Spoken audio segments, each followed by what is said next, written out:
பட்டுவேனே திண்டம் தட்டுவேனே தன்னை நானே போட அந்த பக்கம் தட்டுவேன் உனக்கு அங்க மண்ணிங்கானே சதி தட்டுவேனே இங்கே விஷயம் தெரியுமே. தங்கமணி ஸ்கியர். தங்கமணி, ஹாய் அக்கா. Good morning. Very good morning. How are you? நல்லா இருக்கிறேன் அக்கா. அப்படி என்ன மாதிரி என்ன தாடி எல்லாம் வச்சு ஆளே உருவமே தெரியலையப்பா. அதான் அக்கா, சும்மாவே என்னைய வந்து கண்டுபிடிக்கிற எனக்கே கஷ்டம்.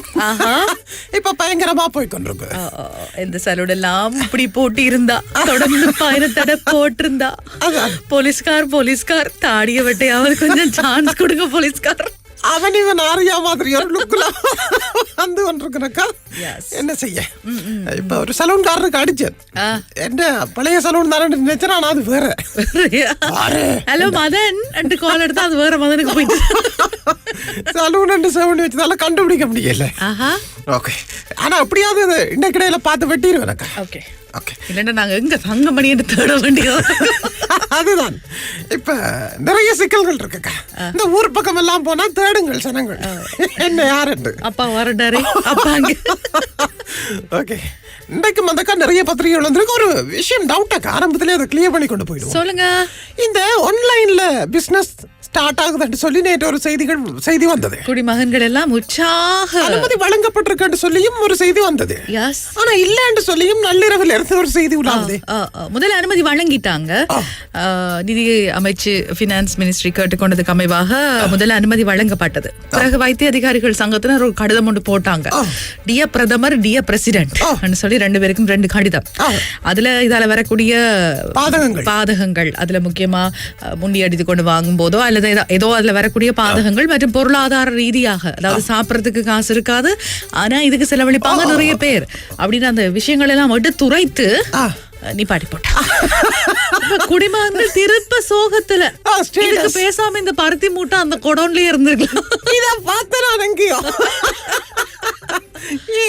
இன்ஸ்டாகிராம்ல தான் பார்த்தலாம். இந்த மாதிரி பல சோகங்களோட இன்றைய நாள் விடிஞ்சிருக்கும் பல பேருக்கு. எனக்கு இரவு குழப்பம், உண்மையா பொய்யா, அனுமதியா இல்லையா என்ன யாரு குழப்பறது நடுவுல சொல்லி ஒரு டவுட். வீரகேசரி பத்திரிகையின் பிரதான தலைப்புச் செய்தியக்கா, நம்பிக்கையில்லா பிரேரணியில் எதிரணி எம்பிக்கள் கைச்சாட்டு, அடுத்த அமர்வில் சமர்ப்பிப்பதற்கு தீர்மானம், கூட்டமைப்பும் ஜேவிபியும் ஆதரித்து வாக்களிக்கும் என்று சொல்லி ஒரு செய்தி வந்திருக்காங்க. இந்த நெருக்கடியான காலகட்டத்தில் வந்து எரிபொருள் அதிகரிப்பை அரசாங்கம் மேற்கொண்டமையை கண்டித்து தான் இந்த விஷயங்கள் வந்து நடந்து கொண்டிருக்காக்கா. அதே மாதிரி பாத்தீங்கன்னாக்கா, இந்த நேற்றைய தினம் சந்திக்க போறோம் சொல்லி சொல்லப்பட்ட ஜனாதிபதி உடனான தமிழ் தரப்பின் அல்லது தமிழ் தேசிய கூட்டமைப்பின் சந்திப்பும் வந்து உடனடியாக தள்ளி போடப்பட்டது. அதுக்கும் நிறைய சில அரசியல் காரணங்களும் சொல்லிக்கணும் எனக்கா. ஓகே, என்னன்னு தெரியல. சாகரவுக்கு புண்ணியம் கிடைக்க வேண்டும் அமைச்சர் உதய கம்மன்வில வந்து கூறுகிறார். இவே 2 பேருக்குள்ளேயும் பெரிய மாமியார் மருமகள் சண்டை மாதிரி போய்கொண்டிருக்கா. இவருக்கு கொஞ்சம் பேர் ஆதரவா கருத்து வெளியிடுறதும், அவருக்கு கொஞ்சம் பேர் ஆதரவா கருத்து வெளியிடுறதும், அரசாங்கத்தின் நிலைப்பாட்டில் இருந்து இன்னும் சில பேர் சொல்றது மாதிரி பல விஷயங்கள் போய்கொண்டிருக்கு. ஓகே, எரிபொருள் விவகாரத்தில் எனது நிலைப்பாட்டில் மாற்றமில்லை. பொதுஜன முன்னணியின் செயலாளர் சாகர காரியவசம் மீண்டும் வலியுறுத்தல். அவரும் விடுற மாதிரி இல்ல, நான் விடமாட்டேன். சொன்ன விஷயம் எப்படியாவது சரி என்று வாதாட தானே வேணும். அதுக்காக தடை தளர்த்தப்பட்டாலும் கட்டுப்பாடுகள் நீடிக்கும், சுகாதார தரப்புக்கு அரசாங்கம் வாக்குறுதி, மேலும் 2 வார காலம் நாட்டை முடக்குவதில் சிக்கலாம். இதுவும் ஒரு ரூமராயும் இன்னொரு விஷயம் போய்கிட்டு வதந்தி. மாதம் 2ஆம் தேதி வரைக்கும் நீடிச்சாச்சு என்று சொல்லப்படுற ஒரு செய்தி போய்கொண்டிருக்குது. அதுல வந்து கடுமையான சட்டத்திட்டங்களோடு அமுல், அதாவது தடை வந்து எடுக்கப்படுது என்று சொல்லி இன்னொரு செய்தியும் போகுது. ஆனா இதுல எதுவும் உண்மைன்னு சொல்லி தெரியல. எப்படியும் இந்த வாரம் தெரியும் எனக்கா. அதுக்கான டைம் வந்துட்டு 7. ஓகே, ரணிலின் பெயர் தேர்தல்கள் ஆணைக்குழுவுக்கு பரிந்துரை, 23ஆம் தேதி பாராளுமன்றம் செல்கிறார் என்கின்றனர் கட்சியின் தவிசாளர் வஜிர என்று சொல்லி ஒரு செய்தி வந்திருக்கா.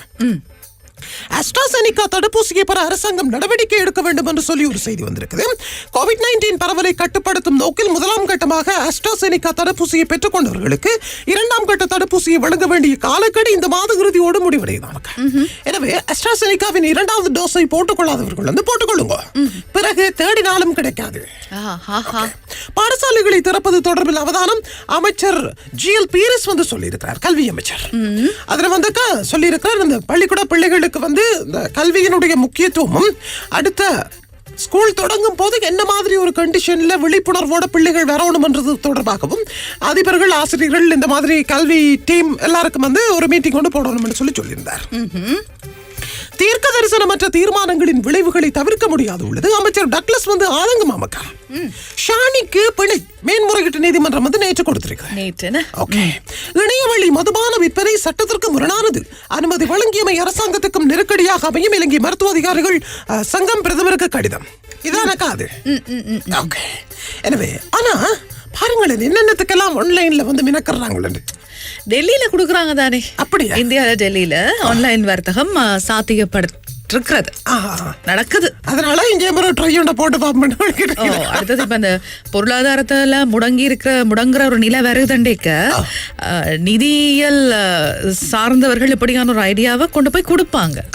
அந்த காற்றுள்ள போதே தூற்றிக்கொள் போல அதை ஏற்றுக்கொள்றதா இல்லையான்றதா அரசு இந்த மாதிரி மருத்துவத்துறை எடுக்கிற முடிவுலதான் இருக்கு. அரசும் காசு கொஞ்சம் வருதானே பேட்டா பாக்கலாம்னு சொல்லி அவசரமா ஓமண்டுட்டு பிறகு அழுத்தங்கள் கூட வந்தோன்னா இல்ல பரவாயில்ல வேண்டாம், நீங்க இப்ப இதுதான் சரியா நிரந்தர முடிவுன்னு நீங்க நினைச்சிடக்கூடாது. இன்னைக்கு மறு பரிசீலனை ஆலோசனை ஏதாவது நடக்கும். வாய்ப்பு இருக்கு. அப்படியே எங்கட நாட்டுல வாய்ப்பு இருக்கு. கைது செய்யப்பட்ட கப்பலின் இலங்கை பிரதிநிதிக்கு வந்து பிணை வழங்கப்பட்டிருக்கிறது என்று சொல்லி ஒரு செய்தி வந்திருக்கா. அர்ஜுனா ஹெட்டியாராச்சி இவர்தான் அந்த கப்பலுக்குரிய இலங்கையின் முகவராமக்கா. அவரும் வந்து கைது செய்யப்பட்டு எனக்கு ஒரு சந்தேகமாக்கா, இந்த உடனே கைது செய்யப்பட்டு அன்றைக்கு ஈவினிங்கே வந்து பிணையில விடுவிக்கப்படுறது என்ன மாதிரியான ஒரு தண்டனை? அது ஏற்கனவே நியூஸ் வந்துரும், இந்த கைது நடக்க போகுதுன்னு லோயர் பிணையோட ரெடியா இருப்பார். வார போலீஸையும் லோயர் தான் வரவேற்பாருன்னு பாருங்கள். அப்படித்தான் கைது செய்யுங்கள், நாங்க எடுத்து வர்றோம். ரைட். இனி தினக்குரல் பத்திரிகையில் வந்திருக்கிற செய்திகளுக்கா, தோல்வி அடைந்த பயணத்தடை நீக்க கடும் நிபந்தனை வேண்டும் என்று சொல்லி ஒரு செய்தி. அதாவது இந்த ரிலீஸ் பண்ணாலும் லாக்டவுன் வந்து எடுத்தாலும் பயணத்தடை வந்து நீக்கினாலும் எக்கச்சக்கமான கடுமையான கடும்பிடியான ரூல்ஸோட தான் அது எடுக்கப்படும் என்று சொல்லியும் சொல்லப்பட்டிருக்கு. இது அரசு தரப்பால வந்த செய்தி. பயணத்தடை நீக்கப்பட்டால் என்று சொல்லி இன்னும் ஒரு செய்தியை ஹேமந்த ஹேரத் அவர் வந்து சுகாதார சேவைகள் பிரதிபலிப்பாளர் வந்து சொல்லி இருக்கிறார். நீக்கப்பட்டால் என்ன நடக்கும் என்று சொல்லி. அரசுக்கு சர்வதேசத்துடன் முரண், அதனால் தான் எம்பி ஆகிறார் ரணில். ஐதேகா தவிசாளர் வஜிர வந்து சொல்லி இருக்கிறார். கடந்த 15 நாட்களில் 39,564 தொற்றாளர்கள், வடக்கு கிழக்கில் 4,732 பேருக்கு தொற்று என்று சொல்லி ஒரு செய்தி வந்திருக்காங்க. ஆன்லைனில் மதுபானம் விற்க கடும் எதிர்ப்பு, பின்னால் பெரிய சதித்திட்டம் எனவும் விசனம். இப்படியும் நடக்குது போலப்ப. ஆனா பாவம், மக்கள் புலம்ப ஆரம்பித்து விட்டார்கள். மக்கள் இல்ல, இந்த குடிமக்கள். பயங்கரவாத தடை சட்டத்தை ரத்து செய்ய வலியுறுத்த ஐரோப்பிய ஒன்றியத்திற்கு எந்த அதிகாரமும் கிடையாது. பொதுமக்கள் பாதுகாப்பு அமைச்சர் சரத் வீரசேகர வந்து சொல்லி இருக்கிறாரு. கம்மன் விளைவுக்கு எதிராக நம்பிக்கையில்லா பிரேரணை ஐக்கிய மக்கள் சக்தி நடவடிக்கை எல்லாரும் வந்து சைன் பண்ணி கொண்டிருக்கிறவங்க. அவர் வந்து இந்த மாதிரி கதைச்சதெல்லாம் பிழை, சோ அவருக்கு எதிராக நடவடிக்கை எடுத்தாக வேண்டும், வெளிநடப்பு செய்ய வேண்டும் என்ற மாதிரி எல்லாம் பேசிக் கொண்டிருக்கிறோம். எரிவாயுவின் விலை அதிகரிக்கப்படாது, மாற்று திட்டம் குறித்து அரசு ஆலோசனை. பாருங்க, 400-500 கூட்டினால் அதுவும் பிறகு 600 எல்லாம் கூட போறோம்னு சொல்லுவாங்க. 500 அப்ப அவ்வளவு கூட்டினாக்கா இங்க போய் கேஸ் வாங்குறேன். இந்த காலகட்டத்துல சம்பளமும் வருது இல்ல, அந்த மாதம் வாராந்தம் அப்படின்னு சொல்லி சம்பளத்தை நம்பி இருக்கக்கூடியவர்கள், ஏன் தினசரி நம்பி இருக்கக்கூடியவர்கள் அப்படியான பாதிப்புகளுக்கு உள்ளாவாங்க சொல்லி யோசிக்கணும். அதுதானே எங்களுக்கு இந்த யோசனை நரம்பு கொஞ்சம் குறைபாடு. நீரோ மன்னன் மாதிரிதான், மாதிரிதான் ஜொலியா ஊரே பத்தி எரியும் போது எரிபொருள் வெளியே எரிவாயு வெளியே வர கூட்டுறாங்க. அதானக்கா இப்படி இருக்கும் போதுக்கா ஊர்ல என்ன பரவாயில்ல, கேஸ் முடிஞ்சதுண்டா அங்கால வேலி பக்கமா போய் 2 விறகம் முறிச்சு அடுப்ப மூட்டி சமைச்சிடலாம். அல்ல படலையில நிக்கிற விறகம் முறிச்சாலாவது ஓலைய பிச்சாவது சோற வச்சிடலாம். காஞ்ச கிளிவையில எல்லாம் இருக்கும், எரிச்சிடலாம். ஆனா கொழும்புல எங்க சமைக்க வழி இல்லாமல் ரோட்ல தான் இறங்கணும். அப்ப இப்படி நிறைய சிக்கல்கள் இருக்குது. பார்த்து நீங்க செய்யற விஷயங்களை பக்குவமாக கையாளுங்க. மண்ணு நட பெரிச்சாலும் பிளாட்ல அடுத்த வீட்டுக்காரங்க கம்ப்ளைண்ட் போட்டு புகை கிளம்புதுன்னு சொல்லி தீயணைப்பு படம் வந்து கீழே நிக்கும். அதனால மக்கள் பாவம் எனக்கா தலைநகரில் இருக்கிற மக்கள் இந்த மாதிரியான காலகட்டத்தில் ஆக பாவம். மாகாண வைத்தியசாலைகளை மத்தி பொறுப்பேற்பது அரசியல் அமைப்புக்கு முரணானது என அமைச்சரவையில் தெரிவித்தார் டக்ளஸ் தேவானந்தா சொல்லி ஒரு செய்தி வந்திருக்கு. இதுவும் ஒரு பிரச்சனையா போய் கொண்டிருக்க. இலங்கைக்கு புதிய அமெரிக்க தூதுவர் ஜூலி சுங்கை நியமிக்கும் ஜோ பைடன் அவர் நியமிச்சிருக்கிறார். வடிவானாக்காக நல்லா இருக்கிறா. ஆனா கொஞ்சம் சைனீஸ் முகம். அதான் நான் சொன்னேன், எங்களுக்கு சும்மாவே போர்ட் சிட்டிலே வந்து சீனர்கள்லாம் குடியேறாங்க. இதுல ஜோ பைடன் நியமிச்சாலும் கூட ஒரு சீனரையோ அல்லது கொரியன்காரரையோ தானே நியமிக்கடுவான். அப்படித்தான் இருக்கிறா. அமெரிக்கன் சிட்டிசன் தான், ஆனா பூர்வீக குடி மாலைதீவு அக்காவா அவங்க. அதான் அந்த முகம். நிபந்தனைகளோடு விற்க நிதியமைச்சர் அனுமதியாமக்கா கோவிட் செயலணியின் அனுமதி இன்னும் கிடைக்கலையா. அதனால வந்து பெண்டிங்ல இருக்குன்னு நினைக்கிறேன் இந்த குடிமகன்களுடைய குடிவானங்கள். தமிழன் பத்திரிகை என்ன சொல்லுதுண்டாக்கா, பயணத்தடையை ஜூன் 28 வரை நீடிக்க ஆராய்வு பாதுகாப்பு சபையில் தீவிர ஆலோசனை. இது எதிர்பார்த்த நாங்க இதுல வந்து ஷொக்காகிறதுக்கு எதுவுமே இல்ல. தடையை மீறி தனியார் வகுப்பு 31 பேருக்கு கொரோனா தொற்று கட்டுகஸ் தோட்டையில் சம்பவம். பாருங்களக்கா, இந்த கல்வி அறிவு உள்ள மக்களும் இதே வேலையை தானே செய்யணும். கிளாஸுகள் வைக்காதீங்கன்னு சொல்லி ஜூம்ல பிள்ளைகளை இரவு பகலா போனோட இருக்க வச்சது காரணம் என்ன, தொற்றிரும் என்று சொல்லி. பிறகும் அந்த ஒரு வாத்தியோ ஆசிரியோ யாரோ ஒரு ஆள் கிளாஸ் வச்சு தானே இருக்குது. மோசம். கம்பன்விளவுக்கு எதிராக நம்பிக்கையில்லா பிரேரணை எதிர்க்கட்சி நேற்று கையொப்பம் என்று சொல்லி ஒரு செய்தியும். பயண கட்டுப்பாடு நகைச்சுவையாகிறது. பொது சுகாதார பரிசோதகர்கள் சங்கம் சாடல். அதாவது நேரத்துக்கு ஒரு மாதிரியான பதில்கள் முடிவுகள் அறிவிக்கப்படுகிறது. அது வந்து ரொம்ப ஃபன்னியா இருக்கு என்ற மாதிரி சொல்லி இருக்கிறேன். மக்களை தவறாக வழிநடத்தி இப்போது ஊழையிடும் கூட்டம் டக்ளஸ் ஐயா வந்து சொல்லி இருக்கிறார். பயண தடையை நீடிக்க நேரிடலாம், சட்டத்தை மீறினால் நடவடிக்கை என சுகாதார அமைச்சு தெரிவிப்பு. ஆனாக்கா இந்த 21ஆம் தேதிக்கு பிறகு வந்து வெளியில போறதுக்கான பாஸ் கொடுக்கப்படுறதுல வந்து மட்டுப்படுத்தல் நடைபெற இருக்குன்னு சொல்லி ஒரு செய்தி வந்திருக்கு. இது கொஞ்சம் அரசு தரப்பில் இருந்து வந்த செய்தி. நான் நேற்றுல இருந்து இதே வேலையா தான் தெரிகிறேன். இலங்கைக்கான அமெரிக்க தூதுவராக ஜூலி ஜூன் ஷாங் நியமிக்கப்பட்டுள்ளார். அந்த அக்காவின் இன்னும் ஒரு வடிவான போட்டோ இந்த பேப்பர்ல வந்திருக்குது. ஷானி தொடர்ந்து விளக்கமறியல் இல்லைன்னு சொல்லி இன்னும் ஒரு என்னது பிணை கொடுக்கப்பட்டாச்சு தானே. பிணை கொடுக்கப்பட்டாச்சு. லேட்டா அடிச்சிட்டீங்களோ தெரியா தமிழன் அண்ணாக்கள். ஆன்லைனில் மது விற்பனைக்கு அனுமதி அரசு மருத்துவ அதிகாரிகள் எதிர்ப்பு. ரைட், இது இன்னொரு வாரத்துக்கு பேசப்படுகின்ற ஒரு விஷயமாக மாறும் எனக்கா. கடும் மழையில் கூடாரங்களில் கைவிடப்பட்ட குடும்பங்கள் எட்டியாந்தோட்டையில் தோட்ட நிர்வாகம் அராஜகம் என்று சொல்லி ஒரு செய்தி. அதுக்கு எதிராக வந்து ஆர்ப்பாட்டத்திலையும் மக்கள் ஈடுபட்டிருப்பதையும் காணக்கூடிய மாதிரி இருக்கிறது. இது இன்றைய தமிழன் பத்திரிகையில் வெளியாக இருக்கின்ற முக்கியமான செய்திகளாக இருக்கின்ற நேரத்தில் அக்கா இந்த தொண்டை வலி வந்து அதிகம் அக்கா. என்ன செய்யறது? டெல்டா பிளஸ் வேரியன்ட் இருந்தா தொண்டை வலி அதிகமா இருக்குமோ அக்கா? ஓகே, நீங்க தடுப்பூசி போட்டுட்டீங்கன்ற அந்த ஒரு வீராபல ரைட். இல்லாட்டி எனக்கு முன்னுக்கு இந்தபடி பேச இல்லையா? சுபேட்சம் பத்திரிகையில் வந்திருக்கிற செய்திகள். மட்டக்களப்பின் வளங்களை மட்டு மக்களே அனுபவிக்க வேண்டும். மட்டக்களப்பில் பந்துள குணவர்தனை வந்து சொல்லி இருக்கிறார். அங்க இங்க இருந்து அங்க போய் மினக்கட்டு வேன்ல அங்க போய் மக்களுக்குள்ள பிரச்சனையை கொண்டு வந்துடுற மாதிரி கதைச்சு விட்டுட்டு வந்துடுறது. மட்டக்களப்பு வளங்களை மட்டக்களப்பு மக்கள் அனுபவிக்கணும்ன்றது இல்ல. இலங்கை வளங்களை இலங்கையில இருக்கிற எல்லாரும் அனுபவிக்கலாம். சீனாக்காரனை அனுபவிக்கல, நாங்க அனுபவிச்சா என்ன? அப்படி குழப்பங்கள் ஏற்படுத்த கூடாது. நாங்க இங்க பிளவுபட்டு இருந்தாலும் எங்கள் எல்லாரையும் ஒன்று சேர்க்கும் சக்தி இந்த சீனர்களுக்கு இருக்கு. பாத்தீங்களா, எங்களுக்குள்ள ஒரு ஒற்றுமையை அவங்க ஏற்படுத்துறாங்க.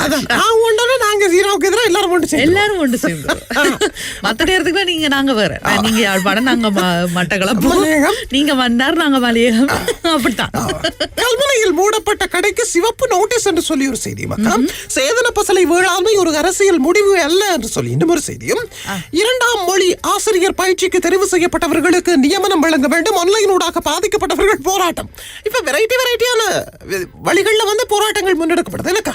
ஆன்லைன்ல போராட்டம் எப்படி நடந்திருக்கு மக்கள்? அது நீங்க உங்களுக்கு எதிர்ப்பு தெரிவிக்கணும்னு சொல்லி சொன்னா இந்த டைமுக்கு இந்த இதுல லாகின் ஆகுங்க அப்படின்னு சொல்லி ஒரு ஜூம் முகவரி தாராங்க. அப்படியே அந்த அதுல நாங்க ஆஜராகிறது தான் அதுக்கான எதிர்ப்பு. சங்கர் படத்துல காட்டவரை பெரிய ஸ்கிரீன்ல நிறைய முகங்கள் வரும். பிளெட்ஜ் மாதிரி, உறுதிமொழி எடுக்கிற மாதிரி. ரைட். கிழக்கில் 11,835 தொற்றுகள், 233 பேர் பலி. மட்டக்களப்பில் தொற்று 4,000 கடந்தது என்று சொல்லி ஒரு செய்தி வந்திருக்கா. 15 நாட்களில் வடக்கு கிழக்கில் 4,732 பேருக்கு கோவிட் தொற்று. களுவாங்கண்ணியில் காதலர்கள் நஞ்சு விதையுண்டு தற்கொலை. இந்த நேரத்துல செய்யற வேலையா இது? என்னதான் பிரச்சனை வந்தாலும் காதலுக்கு எதிரா நீங்க இல்ல, உங்களோட காதலுக்கு எதிராக யார் வந்தாலும் சமாளிங்கோ. நஞ்செல்லாம் குடிச்சு சாகணும் அப்படின்னா நாங்க எத்தனை நேரம் செய்திருக்கணும். நான்